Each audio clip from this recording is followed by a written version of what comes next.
चलो स्टार्ट करते हैं। सो लास्ट लेक्चर में हमने CFT ऑक्टाहेड्रल कॉम्प्लेक्सेस का बात कर लिया था, अगर आपने सबने देखा होगा तो, है ना।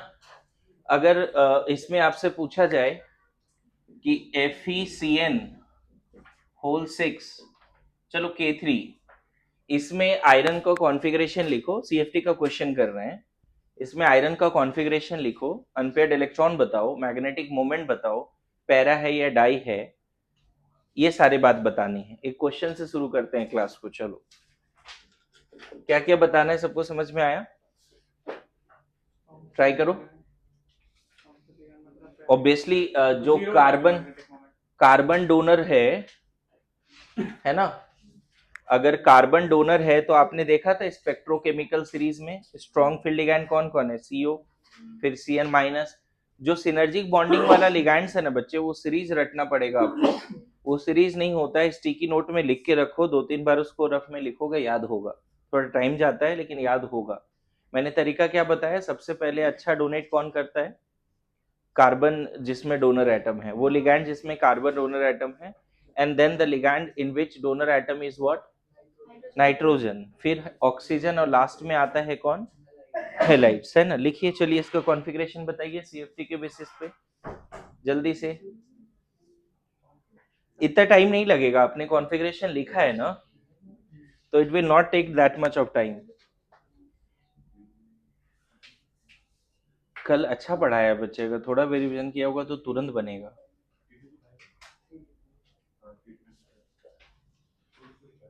आप बताओ, इस केस में ऑक्टाहेड्रल कॉम्प्लेक्सेस स्प्लिटिंग ज्यादा होगा, कम होगा, क्या होगा? स्प्लिटिंग हाई होगी, राइट। तो कैसे आगे बढ़ सकते हैं?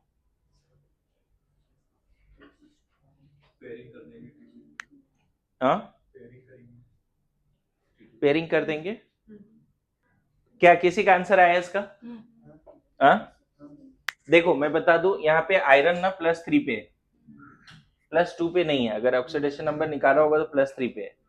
+3 पे है तो 1s2, 2s2, 2p6, 3s2, 3p6, 3d के जगह पे 3t2g और 3eg, 4s0, 4p0, 4d0, ये सब लिख देते हैं बस, ताकि बीबीटी में हेल्प हो जाए हमें। अब बताओ, गैप तो 5 बॉक्स में स्प्लिटिंग ज्यादा हुई ना बच्चे। T2G सेट और EG सेट में बहुत ज्यादा गैप है। क्यों ऐसा गैप है? Why large splitting? ऑब्वियसली।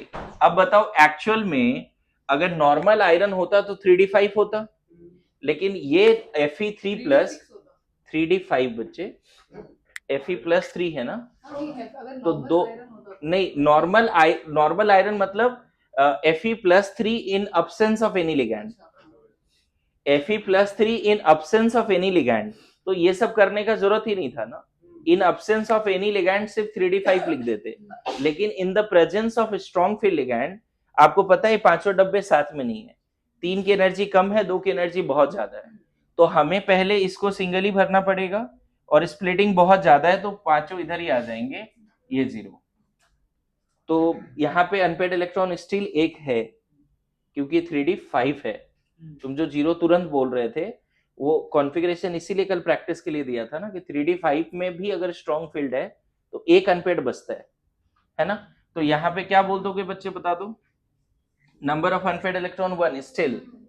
अच्छा, ये कॉम्प्लेक्स अभी भी तुम बता सकते हो, आउटर का 2 डब्बा खाली है, इनर का 1 डब्बा हाफ फिल्ड है, आउटर का 2 डब्बा खाली है। तो कोई अगर पूछे अभी भी इसका हाइब्रिडाइजेशन ना, तो D2sp3 बोलेंगे। क्यों हाइब्रिडाइजेशन D2sp3 क्यों बोलेंगे?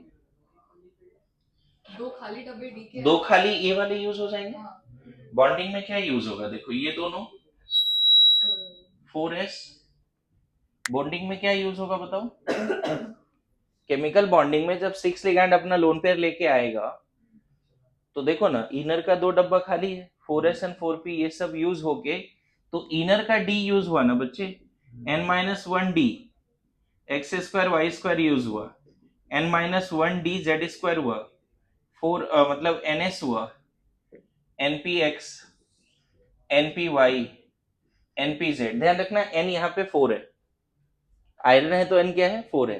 कौन कौन सा ऑर्बिटल यूज हुआ है? कभी कभी ये भी पूछता है कि D2sp3 में कौन सा d ऑर्बिटल यूज होता है। D2sp3 हाइब्रिडाइजेशन में कौन सा d ऑर्बिटल यूज होता है? तो ये याद कर लेना, n-1 d x square y square और n d z square. Axial वाला हमेशा जब कोऑर्डिनेशन नंबर 6 होगा ना बच्चे, तो हाइब्रिडाइजेशन दो ही पॉसिबल है, आपको पता है, D2sp3 या sp3 लिख दिया था ना, कोऑर्डिनेशन पॉलीहेड्रा एक हेडिंग दिया था। दोनों ही केस में जो यहाँ पे यूज होगा वो कौन होगा, n-1 d x square y square n d z square ns npx npy npz। कोई अगर बोले, अभी फ्यूचर में मैं पीबीटी पढ़ाने वाला हूँ आज के क्लास में, कोई बोले D2sp3 में क्या यूज होता है, तो आप ये बोलोगे। और कोई बोलेगा आउटर में क्या यूज होता है, तो n d z square n d x square y square n s n p x n p y n p z, सब आउटर वाला दिख रहा है। अगर sp3d2 बनेगा ना तो सारे आउटर वाले यूज होंगे, मतलब सारे प्रिंसिपल क्वांटम नंबर सेम होगा, ये फ्यूचर में बताऊंगा आपको। लेकिन अभी हमारा क्वेश्चन ये नहीं था, हमारा क्वेश्चन ये था कि मैग्नेटिक मोमेंट बताइए, पैरा है या डाई है। तो फेरी साइनाइड जो है बच्चे, अनपेड इलेक्ट्रॉन ये है, मैग्नेटिक मोमेंट √3 bm हो गया, एंड पैरा बोल दो। दिस इज द क्वेश्चन, समझ में आया? हाँ सॉरी, n-1 होगा यहाँ पे। यही रीजन है ना बच्चे, देखो इनर वाला d यूज हुआ, इसीलिए लिखने के समय क्या लिखते हैं, D2sp3। देखो ये दोनों इनर है, ये आउटर है, इसीलिए लिखने के समय क्या लिखते हैं, D2sp3। और यहां पर भी देख लो, कोई अगर बोले ना, अभी देखो VBT नहीं आता, लेकिन फिर भी अगर कोई बोले FeCN6 का फेरी साइनाइड का हाइब्रिडाइजेशन बताओ, तो आपको D2sp3 बोलना पड़ेगा। समझ में आया? लिखिए, जल्दी लिखिए।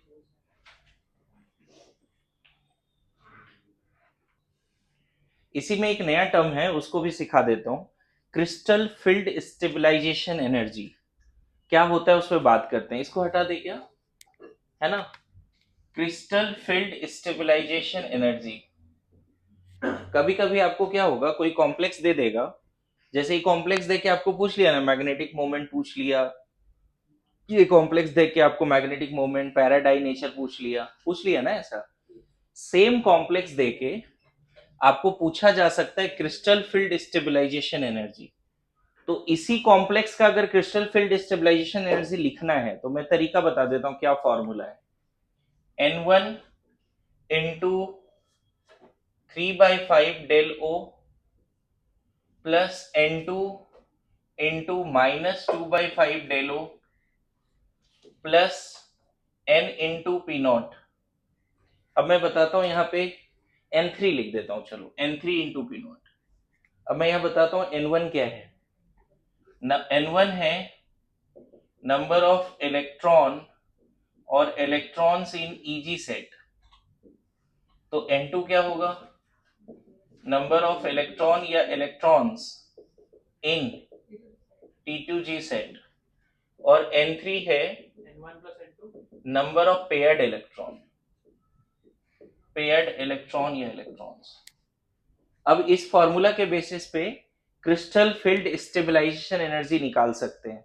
ये पार्ट हटा सकता हूं क्या, अभी जितना भी लिखा है हमने, क्या पी नॉट है पेयर, अच्छा पी नॉट भी लिखना था, P not is pairing energy, P not is, बताता हूं थोड़ा सा टाइम दो ना, P not is pairing energy.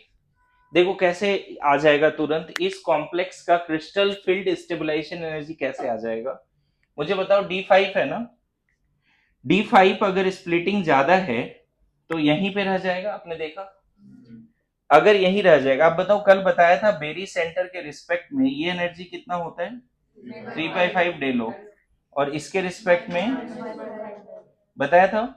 ध्यान रखना, ये जो मैंने अभी लिखा है ये वाला पार्ट, ये है एनर्जी ऑफ ईच इलेक्ट्रॉन या इलेक्ट्रॉन्स इन ईजी सेट। किसमें एनर्जी है, ईजी सेट में। और ये वाला जो पार्ट है बच्चे, वो भी है energy of each electron in T2G set. ध्यान रखना ये दोनों है with respect to barycentre, with respect to barycentre. होता क्या है, एक टर्म है CFSE जो किसी भी कॉम्प्लेक्स का निकाला जा सकता है। CFSE एक टर्म है जो किसी भी कॉम्प्लेक्स का निकाला जा सकता है with respect to barycentre. तो अगर तुम्हें निकालना है CFSE of iron in FeCN whole 6 -3, यही तो कॉम्प्लेक्स है ना। कॉम्प्लेक्स क्या है, फेरिसाइनाइड है, K प्लस लिखने का जरूरत नहीं है। तो आपको क्या लिखना पड़ेगा इसके कॉन्फ़िगरेशन में, बताओ CFSE of iron in this complex. अब बताओ फॉर्मूला लगा दो, बताओ EG सेट में कितना इलेक्ट्रॉन है, 0। कॉम्प्लेक्स देखो ना, EG सेट में कितना इलेक्ट्रॉन है, 0। 0 इंटू 3/5 डेलो प्लस T2G सेट में कितना इलेक्ट्रॉन है, 5। और पर इलेक्ट्रॉन एनर्जी कितना होता है T2G सेट में, लिख दिया मैंने। पर इलेक्ट्रॉन T2G सेट में एनर्जी कितना होता है, -2/5 डेलो होता है, plus 2 into P not. Total paired electron कितना है, क्योंकि पेयरिंग में एनर्जी लगी ना, पेयरिंग में एनर्जी लगी, तो पेयर्ड इलेक्ट्रॉन कितना है यहाँ पे, नहीं नहीं, paired number of paired electron, number of paired electrons तो 4 है ना, number of pairs of electron is 2। Number of pair of electron, इसको भी सही कर लो, नंबर ऑफ, हाँ number of pair of electron, ठीक है। तो अब बताओ ये तो 0 ही है, ये 5 कैंसिल हो जाएगा, -2 del O plus 2 P nought. This is the, बहुत बार क्या होता है पेयरिंग एनर्जी को इग्नोर करते हैं डेलो के रिस्पेक्ट में। अगर मान लो आपको पता है ना ये बहुत ज्यादा है स्प्लिटिंग, ये बहुत ज्यादा है, तो बहुत बार पेयरिंग एनर्जी इग्नोर भी कर सकते हो। तो आंसर क्या आ जाएगा CFSE का, -2 डेलो। अब इसका सिग्निफिकेंस क्या है, सब लोग समझ लेना। इसका सिग्निफिकेंस ये है, बोला जाता है कि वो कॉम्प्लेक्स जिसका CFSE सबसे ज्यादा नेगेटिव आएगा वो कॉम्प्लेक्स सबसे ज्यादा स्टेबल होगा। दिस इज द टर्म, मतलब ये एक ऐसा एनर्जी है जो नेगेटिव हो रहा है, इतना मतलब नेगेटिव हो रहा है मतलब इलेक्ट्रॉन उतना ही ज्यादा पेयरिंग हुआ है और उतना ही ज्यादा स्टेबल कॉम्प्लेक्स बना है। CFSE का कोई बोले सिग्निफिकेंस क्या है ऑक्टाहेड्रल के केस में, ध्यान रखना ये CFSE का फॉर्मूला है ऑक्टाहेड्रल के केस में। टेट्राहेड्रल के केस में फॉर्मूला थोड़ा बदलता है, रहता है ऐसा ही है लेकिन थोड़ा बदल जाता है। हाँ बिल्कुल बदल जाता है, थोड़ा आइडिया समझ रहा है सिंपली, है ना। व्हाट इज CFSE, थोड़ा बहुत आइडिया लगा। तो पहले CFSE का फॉर्मूला लिख लो तुम लोग, फिर एक कॉम्प्लेक्स में मैंने कैलकुलेट करके भी दिखा दिया है, उसको ध्यान दीजिए। ध्यान रखना ये अभी जो हमने लिखा है वो लिखा है ऑक्टाहेड्रल के केस में, टेट्राहेड्रल के केस में थोड़ा चीजें बदल जाती है। अच्छा आपके एनसीईआरटी में भी बहुत ज्यादा डिस्कशन नहीं किया है CFSE का, अगर आपने एनसीईआरटी पढ़ा होगा तो कहीं नहीं दिखा होगा, दिखा था क्या, नहीं। लेकिन फिर भी एम्स में, जब पहले एम्स हुआ करता था, तो आप जब ओल्ड मॉड्यूल सॉल्व करोगे ना बच्चे, तो उसमें एक्सरसाइज 2 में ऐसे कम से कम 5 क्वेश्चन मिलने वाले हैं आपको, जिसमें सेंट्रल एटम का क्या क्या पूछा जाता है, unpaired electron, magnetic moment, para है या डाई है, और साथ साथ एक और चीज पूछा जाता है CFSE। क्लियर है। जैसे मैं, ये क्वेश्चन मेरे पास है मॉड्यूल अभी, तो मैं ये क्वेश्चन तुम्हें कराता हूँ, एक क्वेश्चन देखता हूँ।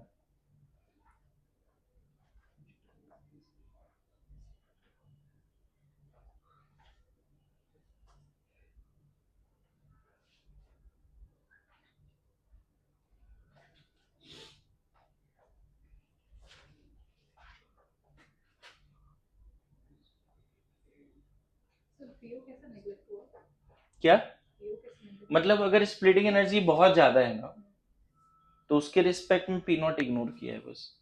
हो सकता है ऑप्शन एक ही रहे, सिर्फ -2 डेलो डेलो नॉट। कभी कभी होता है कि -2 delta not plus 2 P not भी दिया रहता है, लेकिन अगर वो ऑप्शन नहीं है तो वो चूज करना पड़ेगा, ठीक है।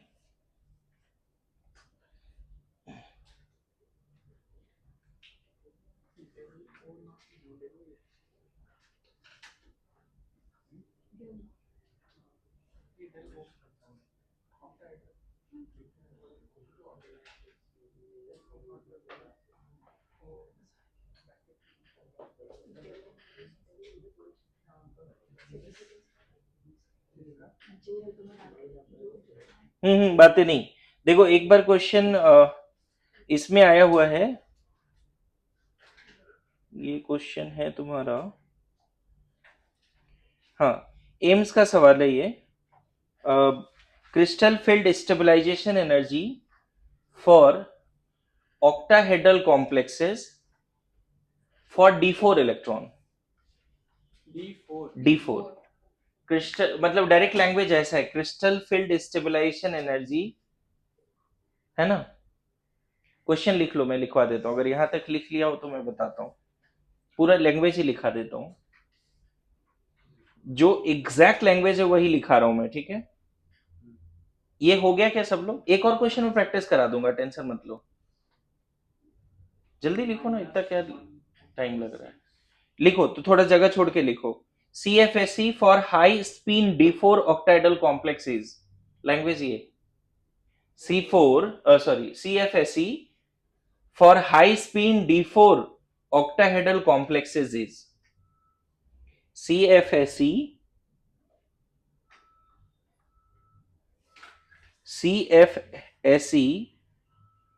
For high spin. High spin कहने का मतलब क्या हुआ, यहां तक समझ में आया कि वीक फील्ड लिगैंड है। हाई स्पिन का क्या मतलब है पता है? पेयरिंग नहीं हुई तभी हाई स्पिन बोल सकते हैं। हाई स्पिन मतलब maximum number of unpaired electron मिलना। अच्छा, जिसको ये नहीं समझ में है बच्चे CFSE वाला कंसेप्ट, वो दूसरे क्वेश्चन से सीखने का कोशिश करो, ठीक है। क्वेश्चन का लैंग्वेज क्या लिखा तुमने? CFSE for high spin D4 ऑक्टाइडल complex is, फिर से रिपीट करूं, CFSE for high spin D4 भी दिया हुआ है, ऑक्टाइडल कॉम्प्लेक्सेस। मैं बताऊं, अगर कल मैंने कॉन्फ़िगरेशन लिखने दिया था D4 के केस में, पता है कल जो टेबल लिखा था ना, डेलो ग्रेटर देन पेयरिंग एनर्जी, और एक लिखा था डेलो लेस देन पेयरिंग एनर्जी, अगर ऐसा है तो हाई स्पिन है, ये लिख लेना थोड़ा सा, और अगर पेयरिंग हो गई तो लो स्पिन है, ये भी लिखे रख सकते हो। तो बताओ D4 हाई स्पिन मतलब वीक फील्ड लिगैंड के केस में किस तरह से जाएगा? स्प्लिटिंग ज्यादा हुई नहीं बच्चे D4 में, 2 बॉक्स और 3 बॉक्स के बीच में गैप कम है। अब 4 इलेक्ट्रॉन डालने हैं इसमें, गैप कम है, तो 1 2 3 4 ऐसे ही करेंगे बच्चे। और इसकी एनर्जी स्प्लिटिंग ऐसा भी नहीं है जीरो है, स्प्लिटिंग नहीं हुई ज्यादा, लेकिन स्प्लिटिंग तो है ही ना, तो यहां क्या लिख देंगे? डेलो। अब बताओ D4 हाई स्पिन, पता है यही D4 लो स्पिन लिखा रहता है क्वेश्चन में ना, तो इसका मतलब इसकी स्प्लिटिंग बहुत ज्यादा है, समझ रहे हो।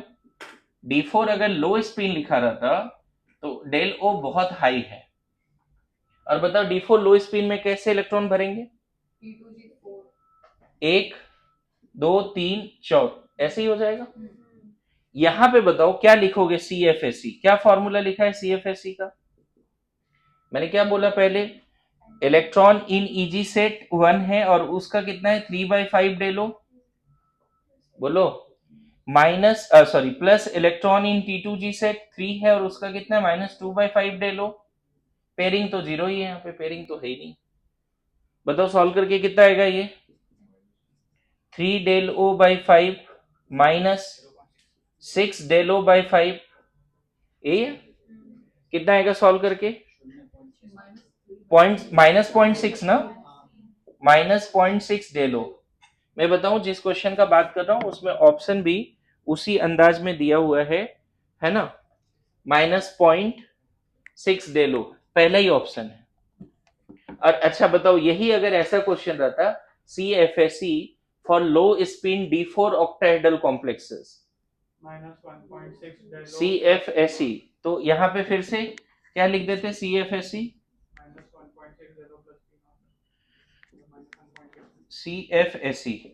देखो तो ऊपर इलेक्ट्रॉन ही नहीं है बच्चे, 0 इंटू 3/5 डेलो। अब सीख जाओ फॉर्मूला, जितना T2 EG सेट में होता है वो इंटू प्लस 4 इंटू -2/5 डेलो, और एक पेयरिंग भी है, एक पेयर्ड अप है, तो पी नॉट कितना लिख दोगे? -8/5 ना, -1.4 डेलो 1.6, हाँ, -1.6 डेलो प्लस पी नॉट। आप चाहो तो हो सकता है ऑप्शन में पी नॉट कैंसिल भी कर देगा, तो उसके हिसाब से लिख सकते हैं। एक और क्वेश्चन आया इसी का, मैं पूछ लेता हूं आपसे। बोल रहे low spin complex of D6 cation in octahedral, लिख लो, low spin complex of D6 cation in octahedral complex. -2.4 delta o plus 3 P not. फिर से रिपीट कर रहा हूं, लो spin complex of D6 cation in an octahedral complex. जो cation D6 है कि एटम D6 है? कैटायन D6 है, तो -2.4 डेलो प्लस 3 पी नॉट। ठीक है, चेक कर लेते। फिर से रिपीट करो, क्वेश्चन में क्या है, क्या बोल रहे हैं? लो spin complex of D6 cation in an octahedral complex, in an octahedral complex.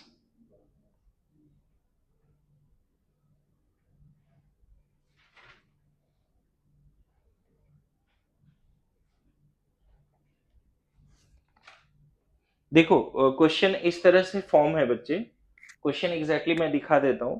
2013 नहीं, जब एम्स हुआ करता तो उस समय का सवाल है। लो spin complex of D6 cation in an octahedral field will have the following energy, CFSE ही निकालना है, पेयरिंग एनर्जी के जगह पे P दिया है, और del O nought octahedral splitting energy दिया है, और एक्चुअल में निकालना क्या है? CFSE। बताओ क्या हो जाएगा फिर? अगर D6 है बच्चे और लो स्पिन है, इसका क्या मतलब है? लो स्पिन है, इसका मतलब फील्ड तो बहुत स्ट्रांग है, तो स्प्लिटिंग ज्यादा हुई है। D6 कैसे सजाओगे? सब इधर ही आ जाएगा बच्चे। अब देखो आसान हो गया, CFSE बताओ। डायरेक्ट लिखे, इधर तो इलेक्ट्रॉन है ही नहीं तो उसको लिखते ही नहीं है। यहाँ कितना लिखते हैं? 6 इंटू प्लस 3p क्या हो जाएगा बताओ? -12/5 ना, -12/5 मतलब 2 पॉइंट, अच्छा आंसर भी उसी फॉर्मेट में है ना, 12/5। हाँ ठीक है, सॉल्व करके नहीं दिया है, तेरे पास है क्या बुकलेट? अच्छा वो दिख गया आप लोगों को, हाँ उसी फॉर्मेट में देखो, -12/5 डेलो प्लस 3p, ठीक है। खैर बोलो, अब मैं 3 एग्जाम्पल के थ्रू CFSE समझा दिया आपको, पक्का? थोड़ा बहुत आइडिया लगा कि लो स्पिन हाई स्पिन क्या होता है? तो जल्दी से लिखो, स्प्लिटिंग इन टेट्राहेड्रल कॉम्प्लेक्सेस। एक पेज और छोड़ देना बच्चे, ऑक्टाहेड्रल कॉम्प्लेक्स में कुछ और मिल गया नया बात तो वहां लिख देना, एक पेज छोड़ के लिखो प्रॉपर। अगर आप पढ़ रहे हो CFSE या कुछ भी, मान लो ऑक्टाहेड्रल स्प्लिटिंग के बारे में पढ़ रहे हो कहीं भी, जैसे कल मैंने बोला था कि एक सीरीज तो एनसीईआरटी में है, एक सीरीज और कहाँ पढ़ना है? मॉड्यूल से भी लिख लेना है। जैसे -I का ऑर्डर है उसी तरह स्पेक्ट्रोकेमिकल सीरीज है। कर पाएंगे क्या? लिखिए, क्या लिखना है आपको? Splitting in tetrahedral complexes, splitting in tetrahedral complexes, splitting in tetrahedral complexes। Any idea tetrahedral complexes में splitting कैसा होगा? देखो अगर मान लो ये एक्सेस है, गौर करना, ऐसा माना जाता है बच्चे, हाँ ऐसा माना जाता है कि यहाँ central metal atom or ion है, तो in tetrahedral complexes ligands are approaching tetrahedrally non axially. समझ में आ रहा है? टेट्राहेड्रली नॉन एक्सियली, ऐसा टेट्राहेड्रॉन बनाना पड़ेगा तुम्हें ऐसा। In tetrahedral complexes 4 ligands are approaching towards the central metal atom or ion tetrahedrally non axially but symmetrically, लेकिन फील्ड सिमेट्रिकल नहीं है। ज्योमेट्री के हिसाब से सिमेट्री जरूर है, लेकिन फील्ड सिमेट्रिकल नहीं है। So in this complex what will get more repulsion? The inner d electrons and ligand electron will face repulsion. देखो उस रिपल्सन से क्या होगा, यहाँ पर जो डी में इलेक्ट्रॉन्स हैं, 5 डब्बे जिसमें इलेक्ट्रॉन्स हैं, इसके इलेक्ट्रॉन्स और लिगैंड के इलेक्ट्रॉन में रिपल्सन होगा तो इसकी एनर्जी बढ़ जाएगी, बढ़ गई। अब यहाँ पे एक इंपॉर्टेंट है कि डी में जो डी सबसेल में जो 5 ऑर्बिटल है उसमें 3 जो नॉन एक्सियल है, they will experience more repulsion because ligands are approaching non axially. Non axial D orbital ज्यादा रिपल्सन फेस करेगा क्योंकि लिगैंड जो है एक्सिस के अलोंग नहीं आ रहा है, समझ में आ रहा है? तो इसकी स्प्लिटिंग ज्यादा रिपल्सन इसमें किसको मिला? नॉन एक्सियल को। 5 डब्बे में आपको पता है कि 2 तो एक्सियल है, ये है ईजी सेट मान लो, और ये 3 कैसे हैं? T2G set. और जब टेट्राहेड्रल कॉम्प्लेक्स की बात कर रहे हैं हम लोग, तो ligands are approaching toward the central metal atom और ion non axially, symmetrically, tetrahedrally, not axially. So देख रहे, राइमिंग वर्ड हो रहा है, समझ गए? So the non axial D electrons and the electrons of ligand will experience more repulsion, and that's why इसकी splitting ऐसी है कि 3 डब्बे की एनर्जी ज्यादा होगी, 2 डब्बे की एनर्जी कम होगी। और यहां पर ये भी वेरी सेंटर है, यहां ये कहलाएगा डेल टी, डेल ओ नहीं कहलाएगा, यहां कहलाएगा टेट्राहेड्रल स्प्लिटिंग एनर्जी। और मजेदार बात ये है कि बेरी सेंटर के रिस्पेक्ट में ये कहलाएगा 2/5 डेल टी, और ये कहलाएगा -3/5 डेल टी। समझ में आया? एक और बड़ा इंपॉर्टेंट बात यहीं पे बता देता हूं कि अगर मान लो कोई मेटल है जो टेट्राहेड्रल कॉम्प्लेक्स बना रहा है और वही मेटल ऑक्टाहेड्रल कॉम्प्लेक्स बना रहा है, तो टेट्राहेड्रल के केस में जो स्प्लिटिंग होगा डेल टी होगा। और सेम मेटल, अच्छा दोनों का ऑक्सीडेशन स्टेट भी सेम रखा है हमने मेटल का, मतलब यहाँ +2 तो यहाँ भी +2, लिगैंड भी सेम रखा है, बस फर्क क्या हो रहा है, 4 लिगैंड और 6 लिगैंड का फर्क है।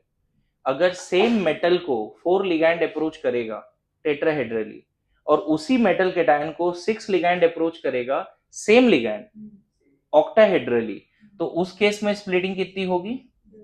डेलो। और एनसीईआरटी में इन दोनों के बीच में रिलेशन दिया है, फिलहाल बताओ कौन ज्यादा होगा इन दोनों में?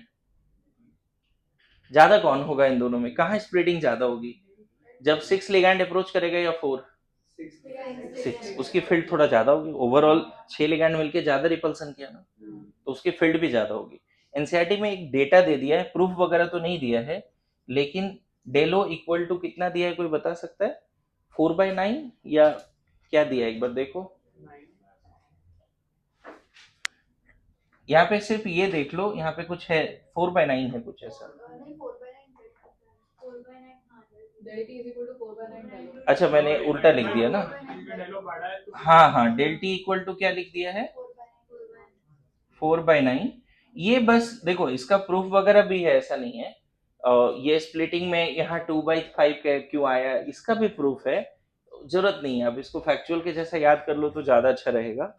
फिर से बताऊं, सेम मेटल कैटायन दोनों जगह पे है, सेम लिगैंड भी अप्रोच कर रहा है, बट फर्क ये है टेट्राहेड्रल ऑक्टाहेड्रल। तो ऑक्टाहेड्रल स्प्लिटिंग एनर्जी को डेलो, टेट्राहेड्रल को डेल टी। और जब सब कुछ सेम हो, मेटल भी सेम हो, लिगैंड भी सेम हो, सिर्फ नंबर ऑफ लिगैंड अलग हो, तब इन दोनों एनर्जी में ये रिलेशन है। ये रिलेशन डिराइव भी हो जाता है, मैं बताऊं, कुछ अच्छे बुक्स पढ़ते हैं तो वहां पे उसका डेरिवेशन भी दिया हुआ है। अभी हमें रिजल्ट से मतलब है, ठीक है? सो क्या इसमें जज्बात भी लिख सकते हैं या डायरेक्ट स्प्लिटिंग लिखना है? मतलब जज्बात इन द सेंस कि T2G सेट ऊपर क्यों गया, मैंने एक्सप्लेन तो कर ही दिया है, लेकिन जैसे मैंने उधर लिखवा दिया था, आपको याद होगा एक्सियल क्यों ज्यादा रिपल्सन हुआ, तो तुम चाहो लिखना तो मैं लिखवा सकता हूँ। यानी तो एक काम करो, आप एनसीईआरटी ऑक्टाहेड्रल स्प्लिटिंग पढ़ो एक बार, सॉरी टेट्राहेड्रल स्प्लिटिंग पढ़ो, और उसमें देखो लिखा हुआ है जज्बात, पढ़ी पढ़ी एकदम एकदम शांत मत बैठिए, and then write down everything. Okay, ये बताओ, अगर तुम जज्बात लिखना चाहो तो लिख सकते हो, in tetrahedral complexes 4 ligands are approaching towards the central metal atom और ion non axially, tetrahedrally but symmetrically, है ना। इन कलर वाला पार्ट हाँ वो भी बताएंगे, पहले इतना तो लिखो ना। मतलब वो बीपीटी के बाद बताओगे क्या? नहीं, इसका ही पार्ट है, एप्लीकेशन है, बता देंगे, दिक्कत नहीं है। लिख के रखो अभी, अभी ये लिख के रखो पहले, कलर भी अभी बता देता हूँ। In tetrahedral complexes, four ligands are approaching towards the central metal atom or ion. In tetrahedral complexes, four ligands are approaching towards the central metal atom or ion. Four ligands are approaching towards the central metal atom or ion.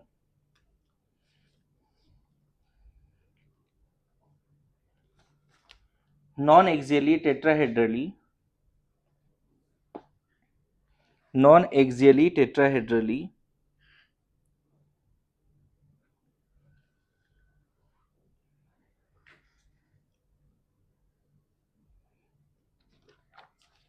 है ना, क्या लिखा, non axially tetrahedrally. So the non-axial d electron,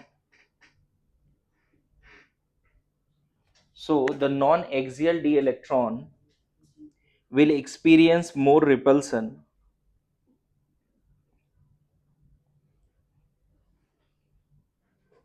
So non-axial d electrons will experience more repulsion with respect to axial d electrons.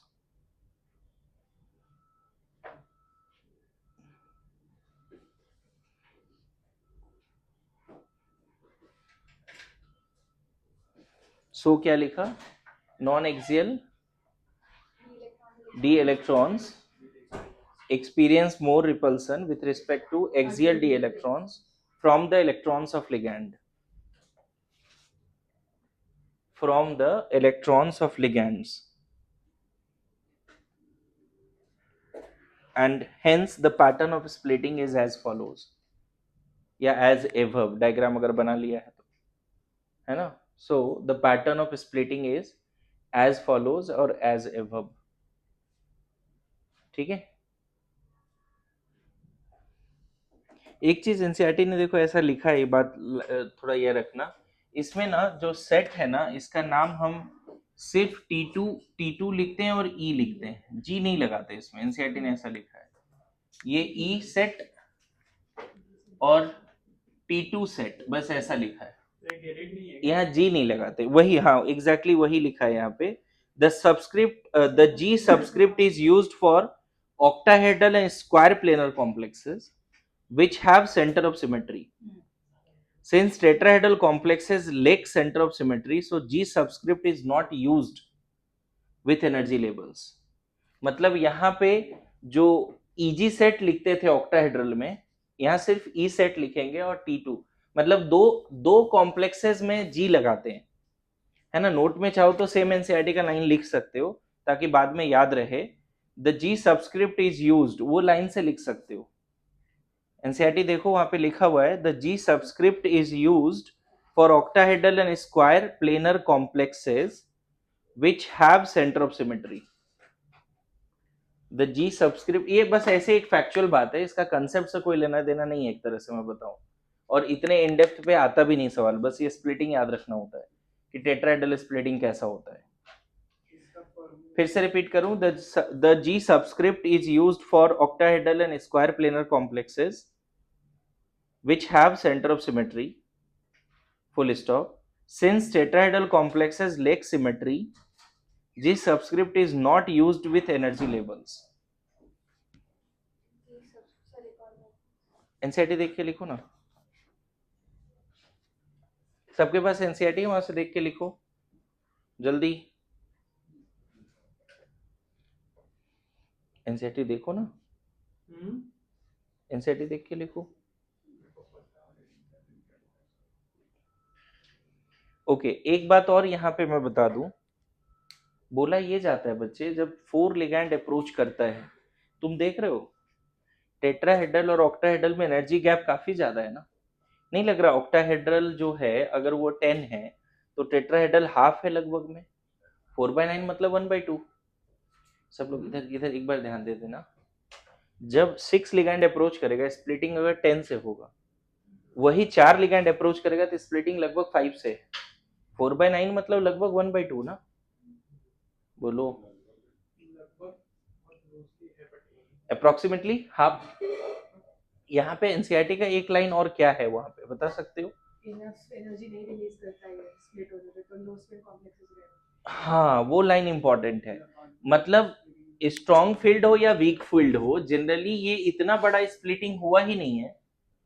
Splitting ऑक्टाइड tetrahedral splitting energy इतना gap है ही नहीं कि लो spin बने। Generally अगर D4 होगा ना तो 1 2 3 4 ऐसे, D3 होगा तो 1 2 3। मेरी बात आ रही समझ में मैं क्या बोल रहा हूं? तो यहाँ जो लाइन लिखा है एग्जैक्टली मैं चाहता हूं वो भी लिखवाना आपको। एग्जैक्ट वही लाइन लिख लो।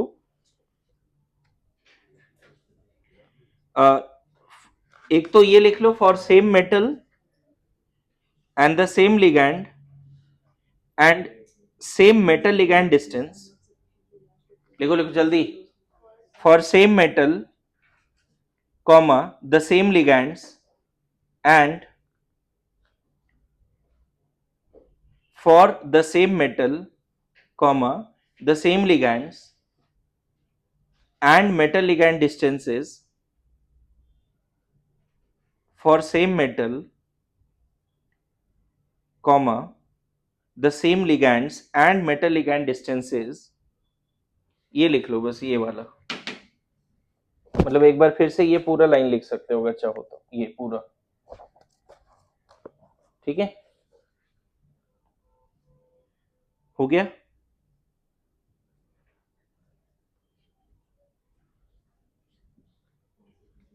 लिखा? अब आगे वाला लाइन जो है वो ज्यादा, इससे ज्यादा इंपॉर्टेंट है। कंसिक्वेंटली लिखिए, consequently the orbital splitting energies are not sufficiently large. Consequently, the orbital splitting energy, bracket में del T भी लिख सकते हो, उसी का बात हो रहा है। Consequently, the orbital splitting energies are not sufficiently large for forcing pairing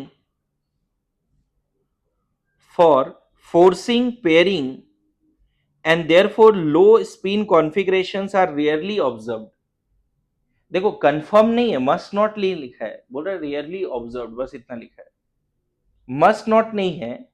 फिर से रिपीट कर रहा हूं, consequently the delta t are not sufficiently large for forcing pairing and therefore low spin configurations are rarely observe. Line देख सकते हो आप, ठीक है? बोलो नाउ। एक छोटा सा पार्ट बचा है, कलर ऑफ द कॉम्प्लेक्सेस, पहले उसको पढ़ लेंगे फिर पीवीटी में जाएंगे, क्योंकि कलर भी सीएफटी का एप्लीकेशन है। ठीक है, पढ़िए एक बार, एक्सप्लेन करते हैं। ओके सुनो, वो पढ़ लिया कलर, लेकिन मैं थोड़ा सा इसको इस तरह से पढ़ा देता हूं, बातें नहीं, कंप्लीट साइलेंस।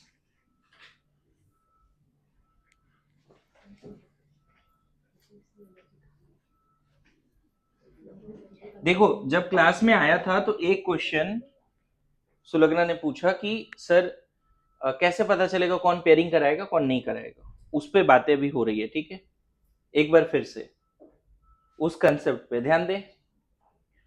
फैक्टर्स मैंने कल बताया था, फैक्टर्स अफेक्टिंग स्प्लिटिंग एनर्जी, चाहे डेल हो या डेल टी हो। पहला फैक्टर क्या था बच्चे? फील्ड ऑफ लिगैंड, याद है? Field of ligands. इसको भी दो पार्ट में डिवाइड किया था हमने, strong field ligand and weak field ligand, याद है? और स्ट्रॉन्ग फील्ड में जनरली बोला था डोनर क्या होगा? Donor atom carbon nitrogen oxygen. और यहां पे क्या बोला था? डोनर एटम जनरली बोला था halogens, fluorine, chlorine, bromine, iodine. ऐसे आयोडीन सबसे वीक में आया था क्या? उल्टा लिखा था ना, आयोडीन लास्ट में आया था ना। तो ठीक है, मतलब ये स्ट्रॉन्ग फील्ड है ना। कौन? आयोडीन अच्छा वीक फील्ड, आयोडीन सबसे वीकेस्ट फील्ड है। ऐसे ठीक है, चलो कोई नहीं, मतलब हैलोजेंस में भी सबसे वीक कौन, आयोडीन, उसका भी ऑर्डर लिख दिया। और मिडिल में कहीं पे तो आता है कोई नहीं, लिख दिया ऐसे ही रफली, ठीक है, कोई दिक्कत नहीं है। पूरे सीरीज में मिडिल में आता है, सिर्फ हाइड्रोजन में लास्ट में आता है और पहले में आता है। स्ट्रांग है बेसिकली। नहीं क्लोराइड स्ट्रांग हो सकता है, दिक्कत नहीं है, लेकिन अभी जो यहाँ पे अच्छा दूसरा क्या फैक्टर था, एक रफली हमने ये याद कराया आपको कि अगर डोनर एटम कार्बन है, नाइट्रोजन है, तो स्ट्रांग होगा, फिर ऑक्सीजन लास्ट में क्या आता है, हेलाइड्स, ऐसा लिखा दिया। Order doesn't matter. दूसरा क्या, oxidation state, oxidation state of central metal atom और आयन, यही था।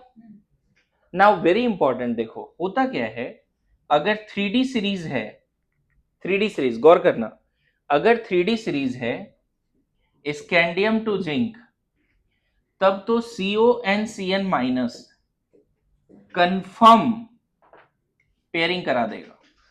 क्या करा देगा, कंफर्म पेयरिंग, लो स्पिन, ठीक है, याद रखोगे। अगर 3D सीरीज है तो ये दोनों तो कंफर्म पेयरिंग करा देगा, चलेगा। और यहां पे ये भी बोल रहा हूं, any oxidation state, any oxidation state of central metal atom और आयन, मतलब सेंट्रल मेटल एटम जीरो भी ऑक्सीडेशन स्टेट पे है ना 3D सीरीज का, तो भी पेयरिंग करा देगा। गुड टू गो, यहां तक समझ रहे हैं सब लोग। लेकिन अगर central metal atom 3D series के लिए ये पॉइंट लिख रहा हूं बच्चे, अगर हाई ऑक्सीडेशन स्टेट पे है, हाई ऑक्सीडेशन स्टेट पे, सेंट्रल मेटल एटम कहां पे है, हाई ऑक्सीडेशन स्टेट, मतलब जनरली +3 पे है। देखो CONCN माइनस तो हमेशा पेयरिंग कराएगा, ऐसा ऑब्जर्वेशन है मेरा अभी तक का।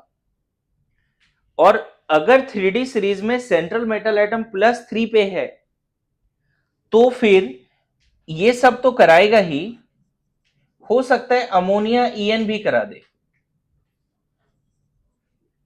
बात समझे, अमोनिया भी पेयरिंग करा दे, EN भी पेयरिंग करा दे।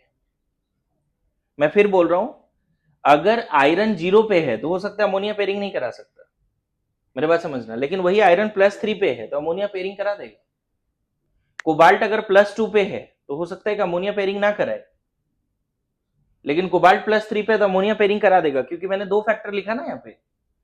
एक कभी कभी क्या होता है बच्चे, अगर लिगैंड उतना स्ट्रांग नहीं है, बहुत स्ट्रांग नहीं, लेकिन मेटल का इतना ज्यादा ऑक्सीडेशन स्टेट है कि वो लिगैंड को बहुत पास लेके आ गया, तो स्प्लिटिंग बढ़ जाएगी। मेरी बात आ रही समझ में। 3D सीरीज में आपको ये बात याद रखना है कि अगर CONCN है तो what ever be the oxidation state, ये फैक्टर भूल ही जाओ, अगर CONCN है तो पेयरिंग हो ही जाना है ऑलवेज, चलेगा। लेकिन 3D सीरीज में अगर अमोनिया या फिर वाटर, वाटर वगैरह भी बोल सकते हो यहाँ पे, अमोनिया वाटर, अगर ये सब है, इस केस में हेलाइड भी नहीं कर पाता, हाई ऑक्सीडेशन स्टेट है फिर भी हेलाइड भी नहीं कर पाता, नॉट हेलाइड, नॉट हेलाइड। एक नया चीज सिखाया, हेलाइड इतना वीक है कि सेंट्रल मेटल एटम अगर हाई ऑक्सीडेशन स्टेट पे भी है तो भी पेयरिंग नहीं होता। लेकिन 3D के केस में, किस केस में, 3D के केस में, ध्यान रखना मैं क्या बोल रहा हूं, 3D के केस में अगर 3D सीरीज एलिमेंट्स है, मैं अब कंसेप्ट डिस्कस कर रहा हूं जिससे क्वेश्चंस में फंसोगे और वहां आंसर आ जाएगा, अगर ये ध्यान में रहा तो। क्वेश्चन में क्या होता है, जब सॉल्विंग करते हैं तो क्वेश्चन फंस जाते हैं और लगता है यार यहाँ थ्योरी में तो कुछ मिसिंग है, कॉल नहीं ले पा रहे हैं, अभी वहां पे हेल्प हो रहा है। क्लियर है। 3D सीरीज के केस में COCN minus, even COCN minus कोई भी सेंट्रल मेटल एटम हो किसी भी ऑक्सीडेशन स्टेट पे पेयरिंग करा ही देता है, चलेगा। 3D सीरीज के केस में अमोनिया अगर है, EN है, वाटर है, EDTA वगैरह है, तो ये सब पेयरिंग कराता है 3D सीरीज के केस में, जब सेंट्रल एटम क्या हो, हाई ऑक्सीजन। ये नया चीज सीखा।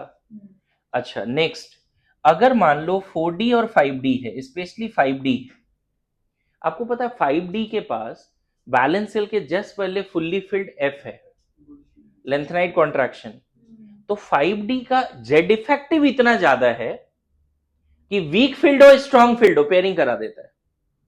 मतलब 5D के केस में हमें नहीं फर्क पड़ता कि हेलाइड आ रहा है, वाटर आ रहा है, अमोनिया आ रहा है ना, mostly inner in coordination number 6 या 4 भी बोल सकते हो। मैं फिर समझा रहा हूं, प्लेटिनम +2 हो या +4 हो, ये देखा गया बच्चे, प्लेटिनम +2 है या +4 है,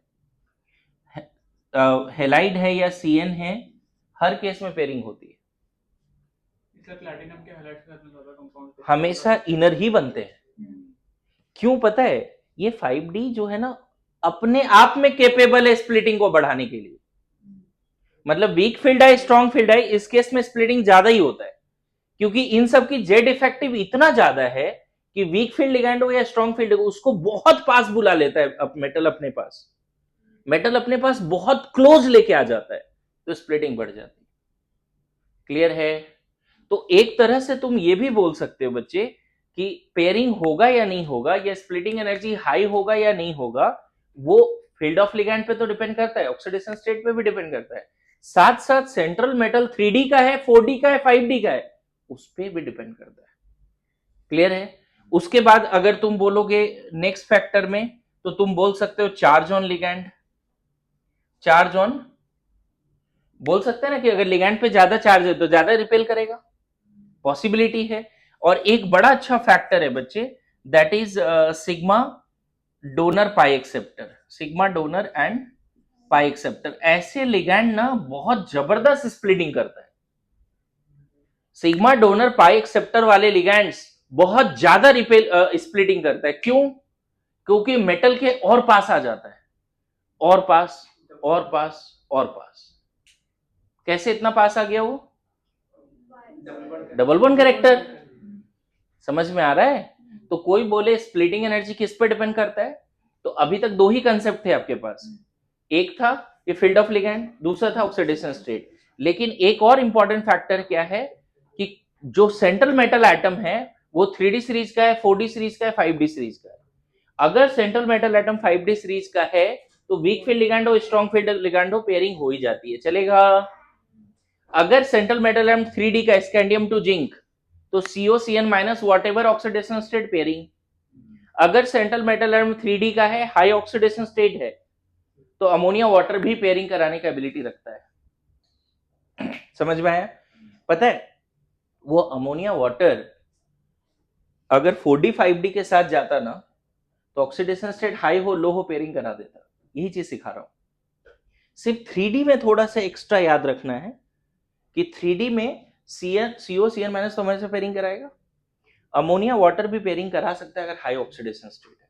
3D में हेलाइड कभी पेयरिंग नहीं करा पाता, रेयरली। 3D में हेलाइड्स पेयरिंग नहीं करा पाता। मेरी बात समझ में आई क्या बात है? सर तो फिर स्पेक्ट्रोकेमिकल सीरीज के अकॉर्डिंग टू फील्ड स्ट्रेंथ में जो हमने ये किया है, मेजरली कौन पेयरिंग करा सकता है और कौन नहीं करा सकता, फिर वो लिगैंड का नहीं बल्कि जो सेंट्रल मेटल एटम इन सब के नहीं, इन सब के रिलेटिव है वो, इन सब के क्यूमुलेटिव इफेक्ट पे है। इसीलिए तो CO न्यूट्रल होते हुए भी टॉप पे गया। अगर मान लो चार्ज ही उतना इंपॉर्टेंट है तो CO पीछे आना चाहिए, CO टॉप पे क्यों चला गया?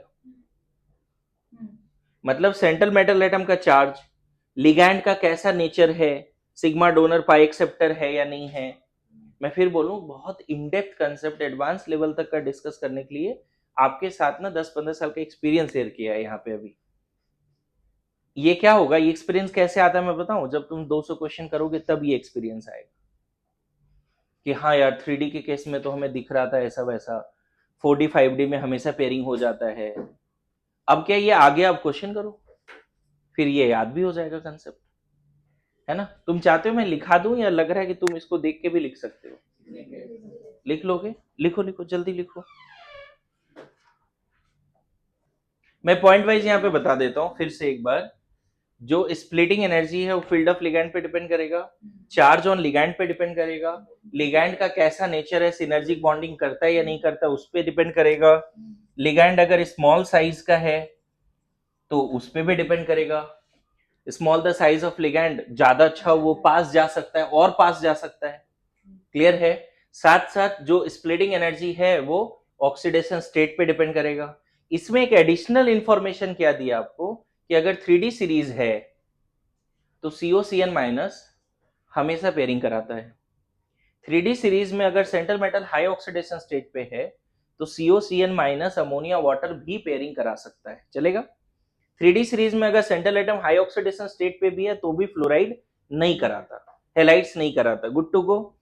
4D 5D में मैंने ये बोला कि स्ट्रॉन्ग फील्ड हो या वीक फील्ड हो, ये मेटल ही औकात रखता है पेयरिंग करा लेने का, क्योंकि मेटल ही इतना पावरफुल है कि स्ट्रॉन्ग फील्ड हो या वीक फील्ड हो बहुत पास बुला लेता है लिगैंड को। फ्लोराइड हो या फिर साइनाइड हो, उसको पास बुला लेता है। समझ में आ रहा है? तो हमेशा इन सब केसेस में इनर ही बनता है, इसलिए मैंने क्या लिख दिया, मोस्टली इनर। सर मेरे को क्लिक नहीं हो रहा, इनर ही बनता है मतलब? अरे मतलब पेयरिंग करा दिया तो लोअर कॉम्प्लेक्स इनर कॉम्प्लेक्स। अच्छा लो स्पिन लिख दो, क्या लिख दो, इनर मत लिखो, तुम क्या लिखो, अब क्लिक हुआ, मोस्टली लो स्पिन। बोलो, यहां तक समझ गए सब लोग? सर एक डाउट, हाँ चौथा पॉइंट किधर है? अरे नहीं जेन्युइन मेरे को ये चौथा पॉइंट, ये डी वाला एक्सप्लेनेशन था, नहीं वो वो तीसरा second point दूसरा था। दूसरा ही था ना। तीसरा था। तो ये 4 ये 5 कर लो, अब सही है। फिर से रिपीट करूं, स्प्लिटिंग एनर्जी किस पे डिपेंड करता है? Nature of ligand, field of ligand, oxidation state. Oxidation state में थोड़ा जज्बात, 3D 4D 5D में क्या बात किया, फिर charge on ligand, sigma donor, pi acceptor, और फिर साइज ऑफ लिगैंड। इतना फैक्टर है, लिख के रखिए। नाउ लिखो एप्लीकेशन ऑफ CFT, जल्दी, application of CFT, application of CFT। सबसे पहला लिखो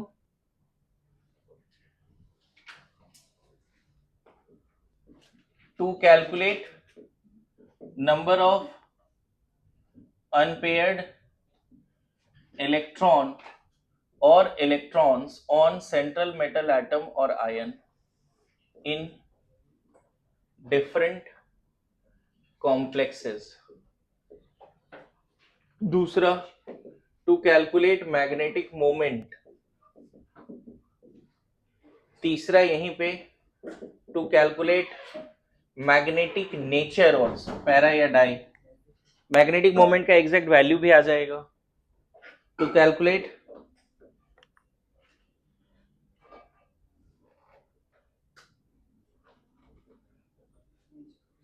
है ना,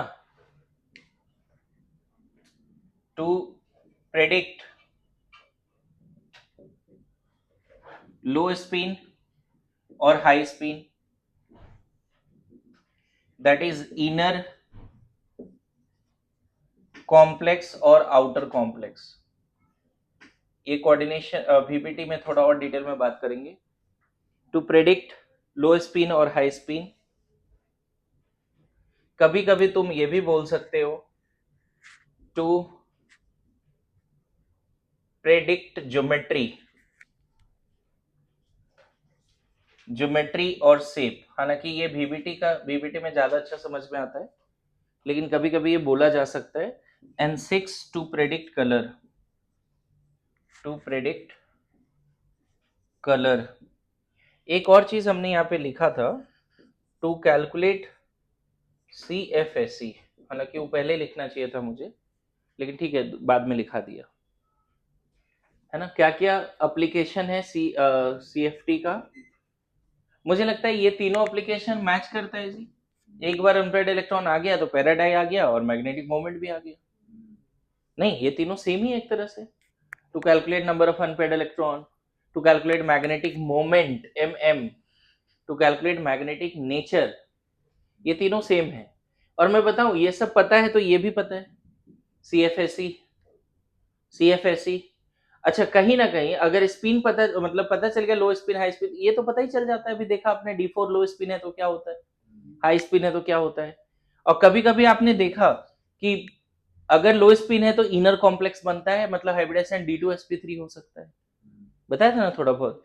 एक इन सब में एक नया चीज क्या दिख रहा है, टू प्रेडिक्ट कलर। बाकी सब पे बात हो रखी है। बोलो, सब पे बात हो रखी है। CFSE का ये सारे CFT का ये एप्लीकेशन है। हेडिंग क्या दिया? एप्लीकेशन ऑफ CFT है ना, ठीक है, एप्लीकेशन ऑफ CFT। नाउ चलो मुझे बताओ जल्दी से, PTCl6-2 का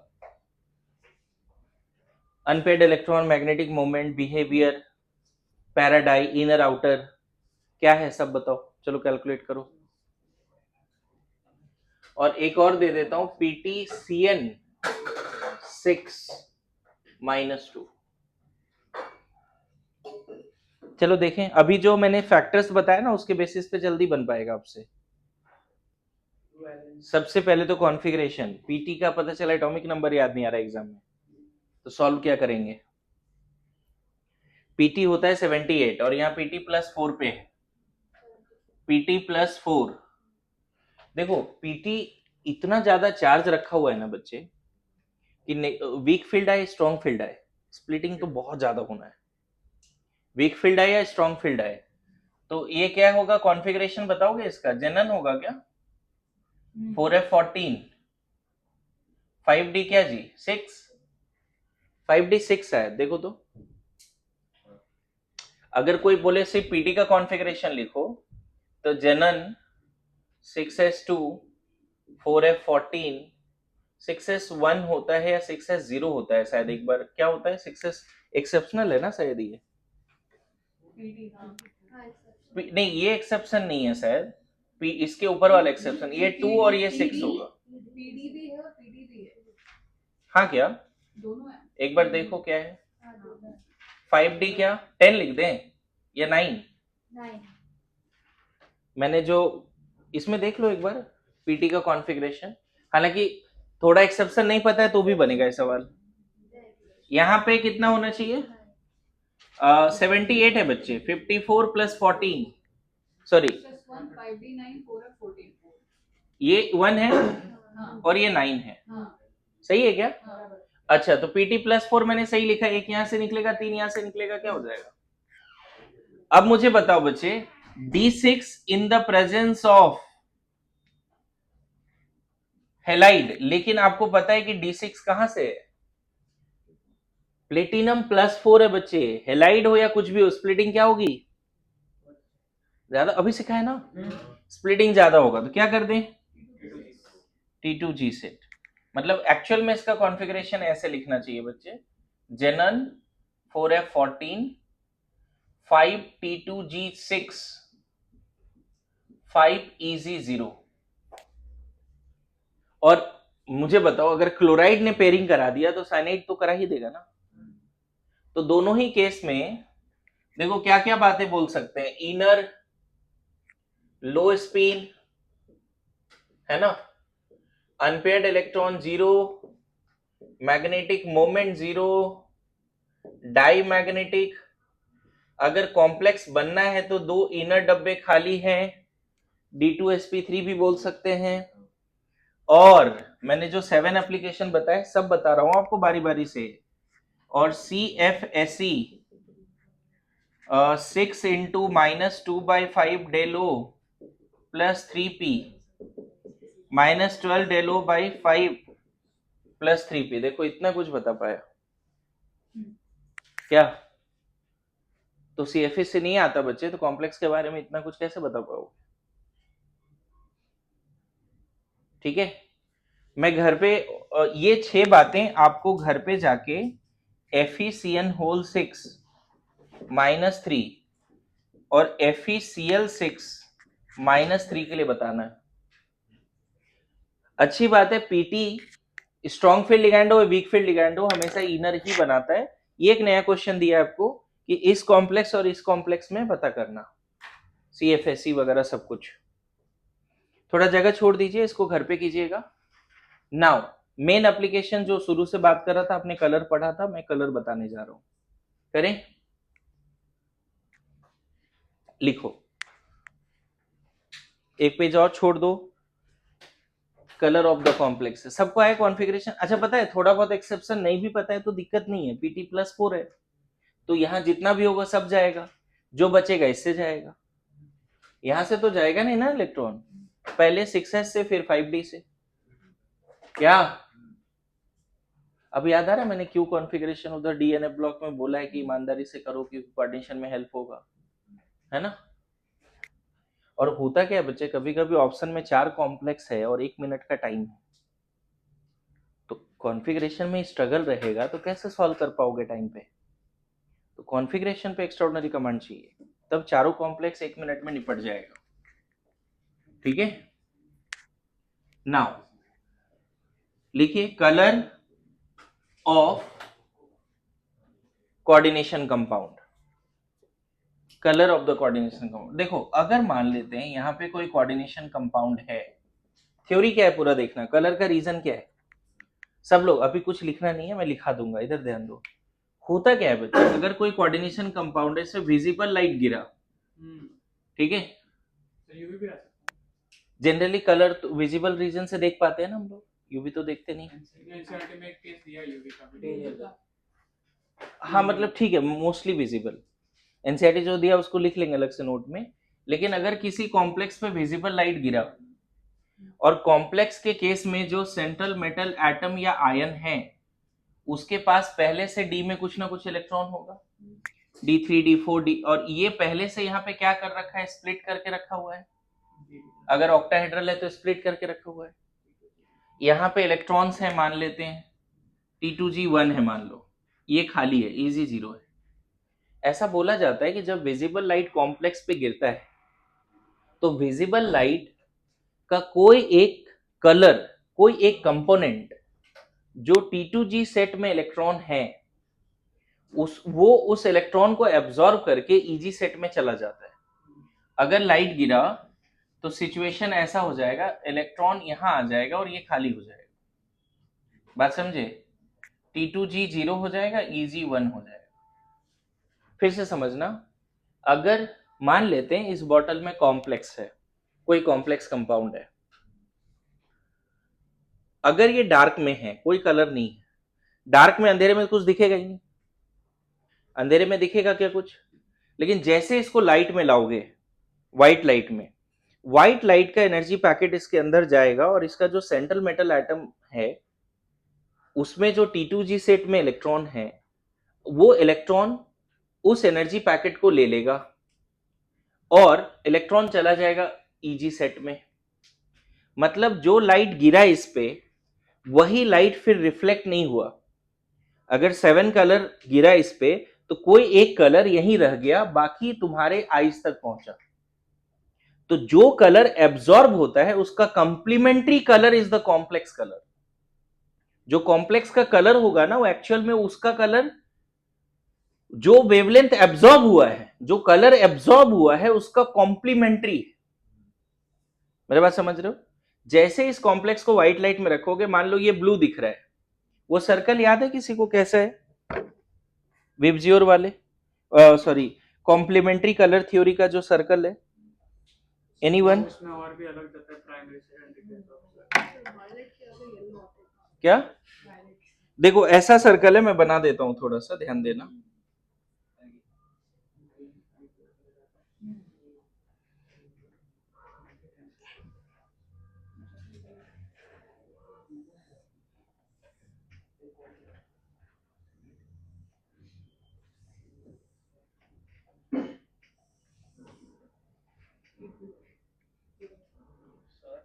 व्हाइट लाइट गिरी, वो इलेक्ट्रॉन T2G से EG में गया, और वहीं रह गया।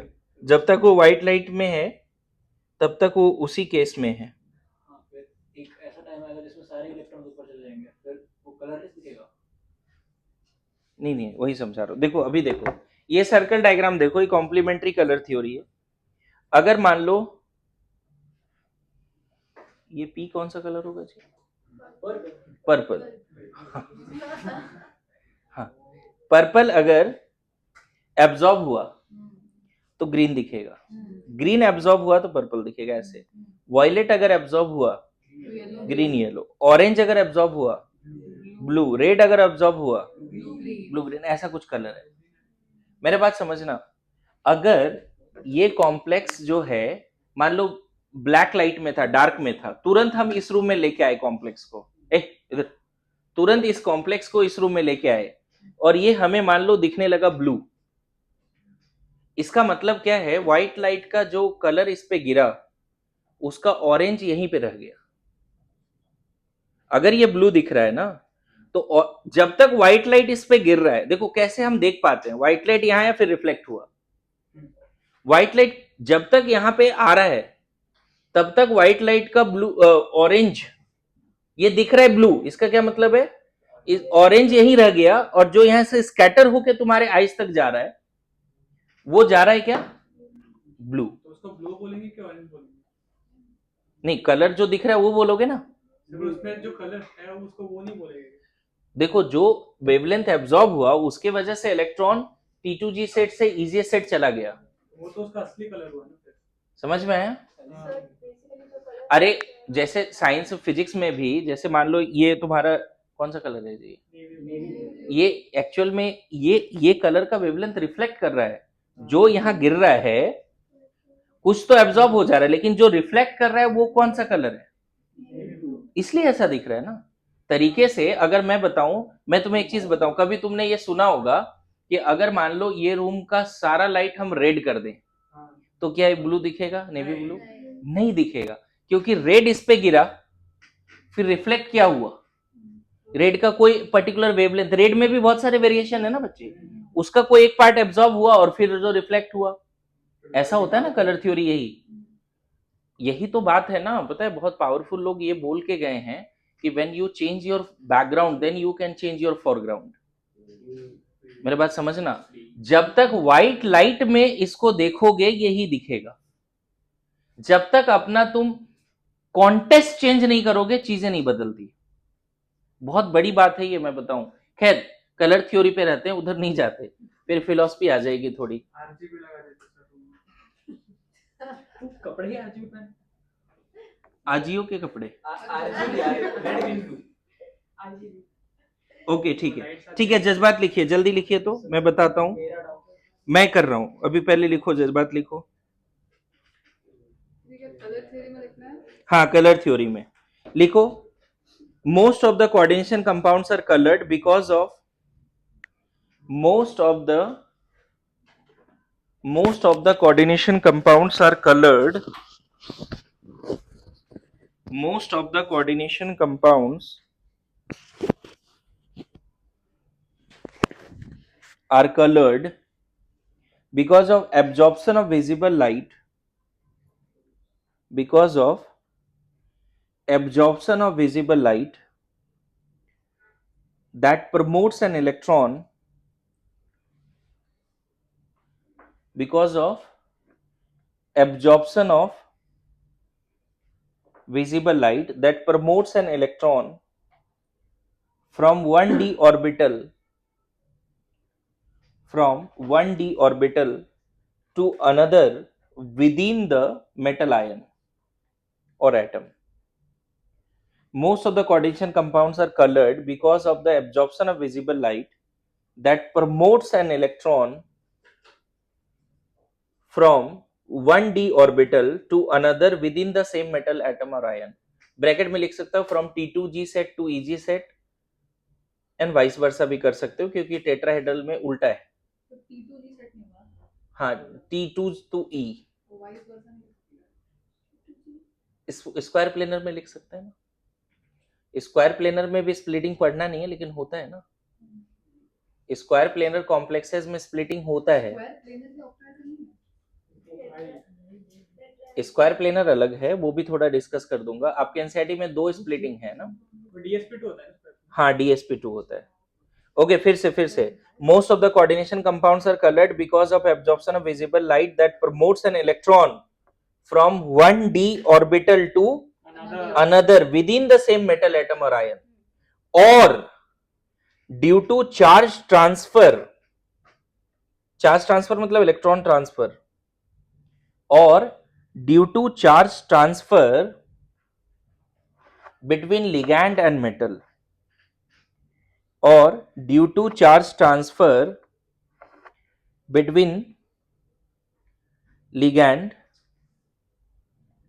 and metal. ठीक है, इसी में आगे लिखो। देखो ज्यादातर कोऑर्डिनेशन कंपाउंड में डी ट्रांजिशन है, ये डी ही बोलते हैं। ये भी इनर डी मतलब T2G सेट भी तो डी ऑर्बिटल ही है ना, EG सेट भी डी ऑर्बिटल है। तो most of the coordination compound में कलर क्यों होता है? अब देखो कुछ ऐसे कॉम्प्लेक्स है बच्चे जिसमें डी में इलेक्ट्रॉन ही नहीं है, जैसे MnO4-। बताओ यहाँ पे Mn+7 पे है, तो तरीके से पहले तो ये कोऑर्डिनेशन कंपाउंड नहीं है, एक तरह से बोल सकते हैं। यहाँ पे पता है ये KMnO4 पिंक इन कलर होता है शायद, पर्पल, डीप पर्पल। हाँ ये क्यों होता है पर्पल, उसके पीछे रीजन समझो। जब विजिबल लाइट जाता है ना इस पे, तो ऑक्सीजन का इलेक्ट्रॉन इसके डी में आ जाता है। एक तो है कि जब इसके पास इलेक्ट्रॉन है, मेरे बात समझना, जब सेंट्रल मेटल एटम के पास इलेक्ट्रॉन है तब रीजन डी ट्रांजिशन। अच्छा बहुत बार ऐसा होता है कि इसके पास इलेक्ट्रॉन नहीं है और वो कलरलेस भी है। नॉर्मल लॉजिक है, जब है ही नहीं इलेक्ट्रॉन तो ट्रांजिशन हुआ नहीं। अच्छा एक चीज, बहुत बार अगर कलरलेस है मतलब डी ट्रांजिशन भी नहीं हुआ, चार्ज ट्रांसफर भी नहीं हुआ। चार्ज ट्रांसफर मतलब लिगैंड टू मेटल, मेरी बात समझ रहे हो, लिगैंड टू मेटल। इसके पास एम्प्टी ऑर्बिटल है, ऑक्सीजन के पास इलेक्ट्रॉन्स है, वहां ट्रांजिशन होता है। मतलब विजिबल लाइट का कोई पैकेट लेके ऑक्सीजन का इलेक्ट्रॉन कहां जाता है, डी में, और उसके वजह से डीप पर्पल हो जाता है। मैं फिर रिपीट कर रहा हूं, कुछ कॉम्प्लेक्सेस अगर कलरलेस हैं उसके पीछे रीजन क्या दोगे, वहां डी ट्रांजिशन ही नहीं हुआ, चार्ज ट्रांसफर भी नहीं हुआ। लेकिन अगर कलर्ड है कॉम्प्लेक्स तो आप चार्ज ट्रांस, मेनली कोऑर्डिनेशन के केस में डी ट्रांजिशन आंसर करना, कभी कभी आप चार्ज ट्रांसफर भी बोल सकते हो, इसलिए मैंने दोनों चीजें लिखाई है। समझ में आ रहा है? हाँ बोलो क्या डाउट है? ये आपने मतलब नॉर्मली एक्सपेक्ट किया तो इसमें लिगैंड टू मेटल ही होगा ना, कोऑर्डिनेशन कॉम्प्लेक्स। हाँ मतलब बिल्कुल ऐसा बोल सकते हो। देखो इस केस में भी ऑक्सीजन को लिगैंड माना जा सकता है, ऐसा नहीं। सीएफटी के अकॉर्डिंग तो है ना वो। देखो इसको अगर तुमने +7 पे मान लिया और यहाँ पे 4 ऑक्साइड इस तरह से बच्चे, ऐसा है, मान लो ये +7 पे और 4 लिगैंड है, अगर CFT के हिसाब से देखे तो सीएफटी के साथ तो मान सकते हैं ना, तो ये हो गया ना कोऑर्डिनेशन कंपाउंड जैसा। इसके पास बहुत सारे एम्प्टी ऑर्बिटल है, इसमें जो डी ट्रांजिशन हो रहा है वो डी हो ही नहीं पाएगा क्योंकि इसके पास इलेक्ट्रॉन ही नहीं है। इसके पास इलेक्ट्रॉन D7 मतलब 3D0, 4s0 भी 3D0 भी, राइट। लिखिए आगे लिखिए जल्दी से। when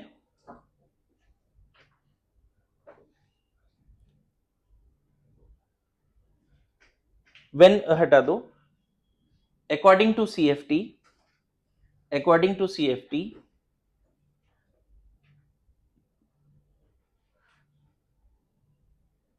in most of the complexes there is splitting of D subcell.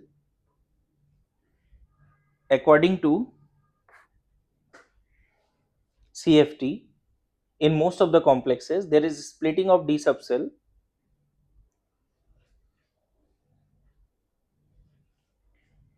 and when visible light fall on the compound,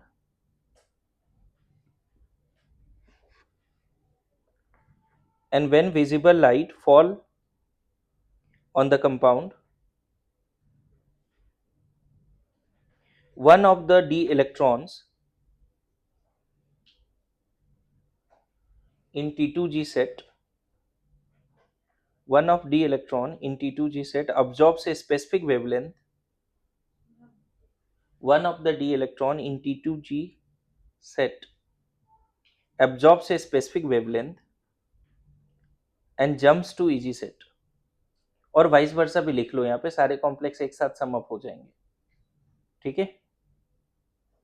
One of the D electron in T2G set absorbs a specific wavelength and jumps to EG set.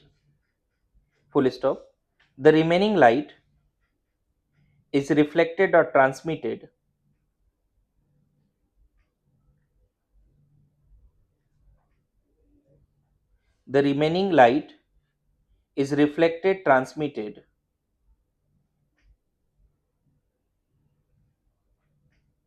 and we see complementary color, and we see complementary color we see complementary color we see complementary color, मतलब जो absorb हुआ उसका complementary. जैसे इसमें एक example में लिख लेना और ये टेबल पे सर्कल भी बना लेना जो हमने बनाया है। एक एग्जाम्पल यहाँ दिया है TiH2O होल 6, है ना, TiH2O होल 6 प्लस 3, ये है ना वॉयलेट इन कलर है। ये कैसा कलर है? Violet, because it absorbs yellow green light. TiH2O whole 6 plus 3 violet in colour, violet same चीज। VIO लिखें, अब सही है।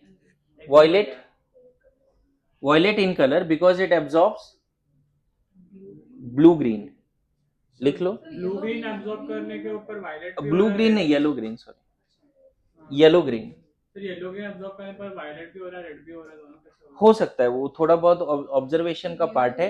एक्चुअली देखो वॉयलेट में भी, इधर इधर सुन ले, वॉयलेट में भी सिर्फ एक वेवलेंथ नहीं है बच्चे, रेड का भी सिर्फ एक वेवलेंथ है क्या? रेड में भी जो अलग अलग जो दिखता है उसमें अलग अलग वेवलेंथ है। बहुत डीप रेड है तो अलग वेवलेंथ, ब्लड रेड है तो अलग वेवलेंथ है, मेरी बात समझ रहे हो? लाइट रेड है तो अलग वेवलेंथ है।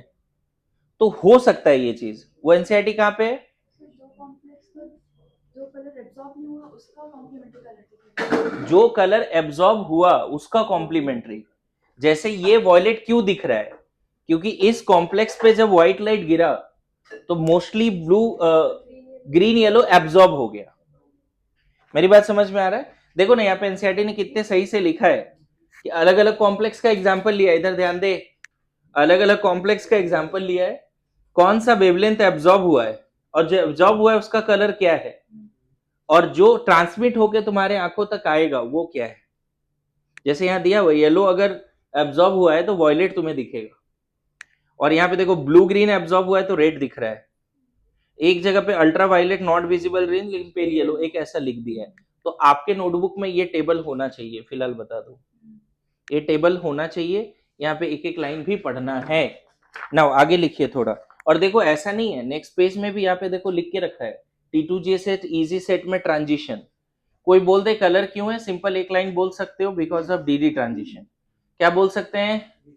मैं फिर रिपीट कर रहा हूं, आज जाके एनसीईआरटी का लाइनर बनाना है कलर वाला, यहां से लेके ये और ये। हो सकता है बच्चे colour of some gemstones, पता चला इससे सवाल आ गया और तुम्हें नहीं आ रहा है समझ में चीजें। Colour of some gemstones, तो ये भी आपके नोट्स में होना चाहिए। ओके, नाउ इसी में आगे लिखिए थोड़ा सा, फिर एक क्वेश्चन करेंगे, वो क्वेश्चन डेफिनेटली आ रहा है नीट में। लिखो, if no DD transition then colorless mostly, if no DD transition then colorless mostly, जिसमें आप कुछ आयन लिख लेना, स्कैंडियम प्लस 3,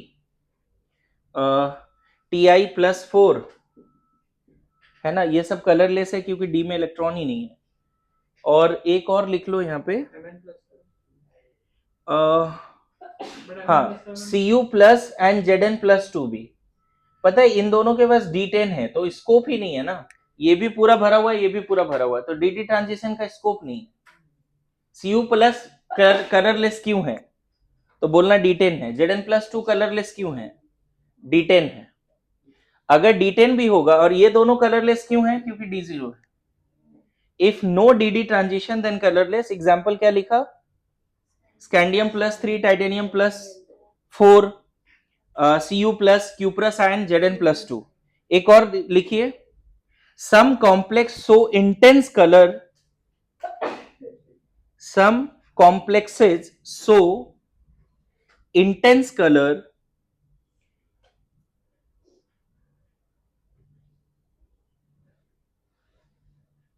because of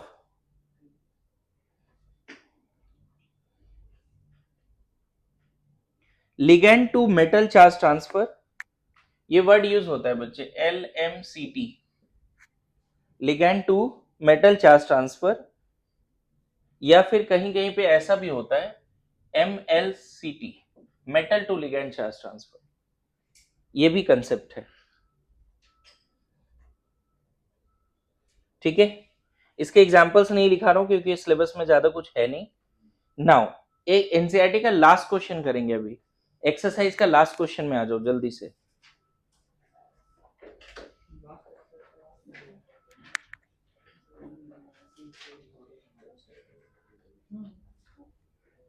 ये सर्कल बनाया जो अपने नोट क्या दिया है, पूरा 2 पेज कलर वाला, इस तरह से लाइनर बनाओ कि वहां से क्वेश्चन आए तो छूटे ना। ठीक है, बोलो।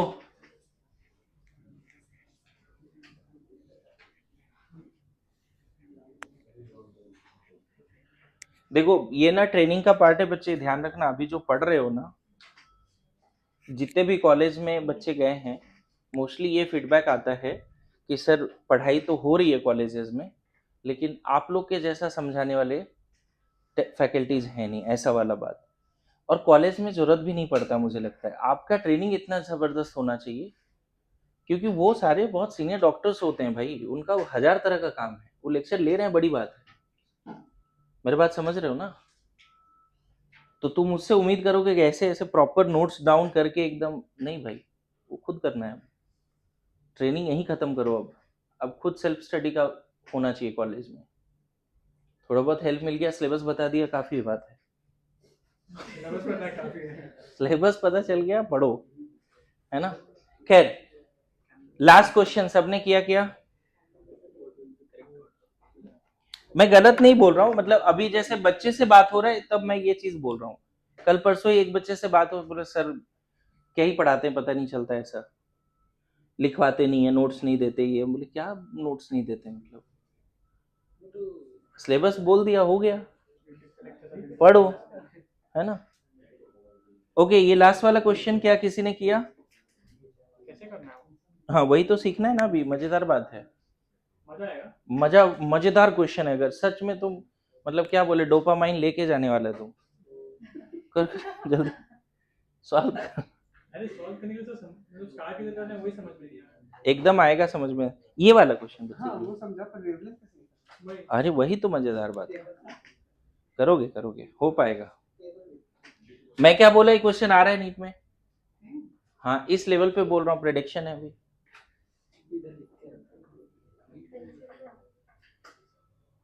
अरे तो इतने सालों के एक्सपीरियंस के बेसिस बोल रहा हूँ, तो मतलब कुछ तो मतलब होगा, चांसेस बहुत ज्यादा है। और एनसीईआरटी से पूछेगा तो क्वेश्चन आ सकता है।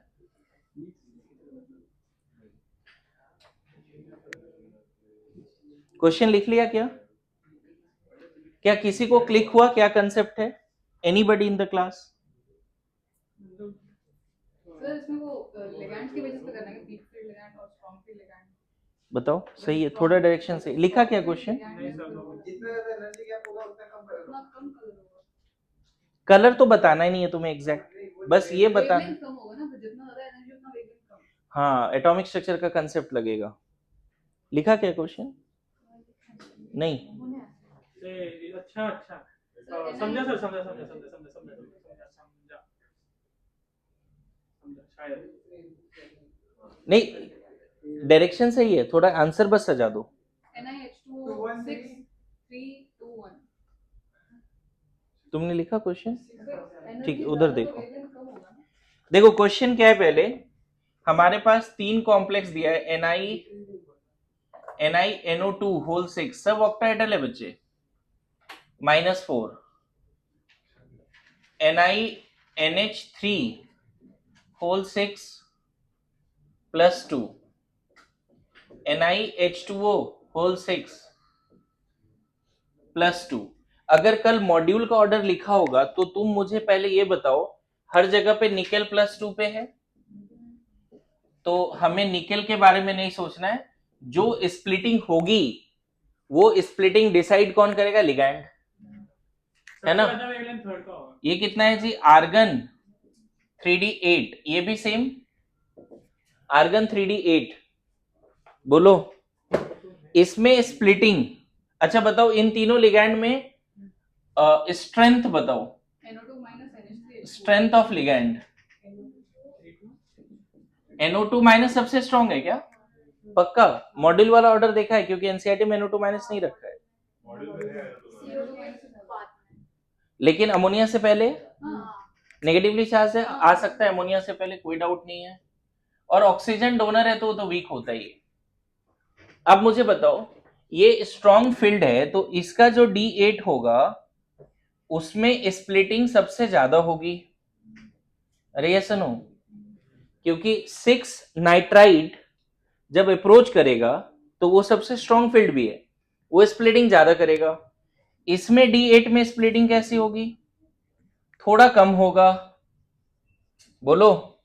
और जब वाटर लिगैंड है तब स्प्लिटिंग और कम होगा। आ रहा है समझ में? स्प्लिटिंग कम हुआ तो अगर बोला जाता है स्प्लिटिंग एनर्जी ज्यादा है, तो वेवलेंथ कम होगा, है ना, तो यहां से इलेक्ट्रॉन को यहां भेजने में लार्ज एनर्जी पैकेट लगेगा।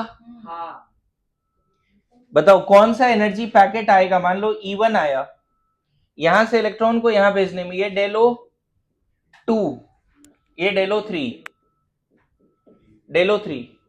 मुझे बताओ यहां से पैकेट हमने E2 दिया, यहां पैकेट E3 दिया, कौन सा एनर्जी पैकेट या what is the order of magnitude, order of energy packet, value of energy E1 E2 E3 सबसे ज्यादा E1। अच्छा ये एक फोटोन के टर्म में है ना जिसका कुछ वेवलेंथ है, तो मोर एनर्जी गैप मतलब जो लाइट वेवलेंथ एब्जॉर्ब होगा उसकी वेवलेंथ कम होगी।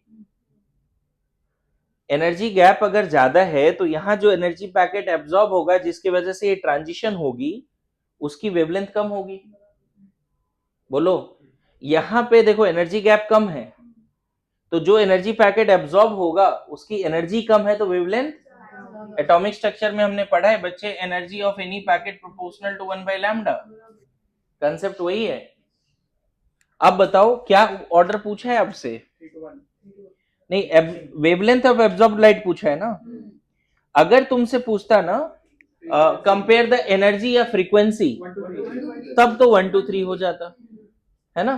क्वेश्चन है अच्छा, अभी आया समझ में?